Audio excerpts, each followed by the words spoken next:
మహిళల కోసం ప్రభుత్వం తీసుకొచ్చిన 2500 పథకం గురించి ప్రస్తుతం చాలా సందేహాలు ఉన్నాయి. నిజంగా ఈ పథకం అమలు అవుతుందా? డబ్బులు ఎప్పుడొస్తాయి? ఎవరికి అర్హత ఉంది? ఇప్పుడు స్పష్టంగా తెలుసుకుందాం. ఈ పథకం ముఖ్యంగా పేద మరియు మధ్యతరగతి కుటుంబాల మహిళలకు ఆర్థిక భద్రత కల్పించేందుకు రూపొందించబడింది.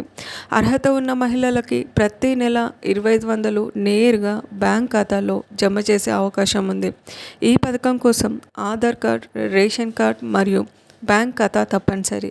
బ్యాంక్ ఖాతా ఆధార్తో లింక్ అయి ఉండాలి, లేకపోతే మాత్రం డబ్బులు నిలిచిపోవచ్చు.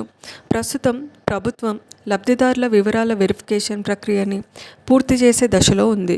అర్హులైన మహిళల లిస్ట్ ఫైనల్ అయిన తర్వాతే డబ్బుల పంపిణీ ప్రారంభమవుతుంది. సాధారణంగా ఈ డబ్బులు నెల ప్రారంభంలో లేదా ప్రభుత్వం ప్రకటించిన తేదీ ప్రకారం జమ చేసే అవకాశం ఉంటుంది. ఒకసారి మొదలైతే ప్రతి నెల రెగ్యులర్గా 2500 మీ ఖాతాలో పడే విధంగా ప్లాన్ అయితే చేస్తున్నారు. లిస్ట్లో పేరు లేకపోతే లేదా వివరాల్లో తప్పులు ఉంటే డబ్బులు అయితే రావు. అండ్ మీ ఆధార్, రేషన్ కార్డు, బ్యాంకు వివరాలు సరిగ్గా ఉన్నాయో లేదో ఒకసారి అయితే మీరు ఖచ్చితంగా చెక్ చేసుకోవాల్సింది. ఇప్పటి వరకు అధికారికంగా డబ్బులు పడే తేదీ ప్రకటించలేదు. అందుకే ఫేక్ వార్తలని నమ్మకండి. సోషల్ మీడియాలో వచ్చే తప్పుదారి పట్టించే సమాచారానికి దూరంగా ఉండండి. ప్రభుత్వం అధికారికంగా ప్రకటించిన వెంటనే పూర్తి క్లారిటీ నేను ఇస్తాను.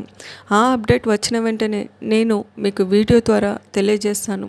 ఇలాంటి మహిళల పథకాలు, ప్రభుత్వ స్కీమ్స్ తాజా అప్డేట్స్ మిస్ కాకూడదంటే ఇప్పుడు నా ఛానల్ని సబ్స్క్రైబ్ చేసి వీడియోని లైక్ చేయండి ఫ్రెండ్స్.